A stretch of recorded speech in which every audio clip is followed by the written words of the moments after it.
Good morning. Good morning sa inyo guys. May sasabihin lang ako. Gusto ko lang kasi na naggawa ko ng vlog. Tapos, alam mo kung bakit ako naggawa ng vlog. Kasi gusto kong patawin ng bahay yung parents ko. Gusto ko ng makatayo ng bahay ko, pati parents ko, kasi alam mo naman dito na kailangan natin ng pera or bahay kasi pandemic.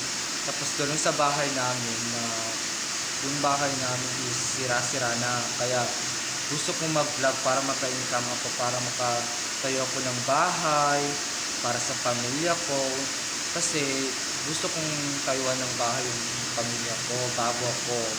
Kaya sana pakitulungan nyo naman ako mag-vlog, paki-subscribe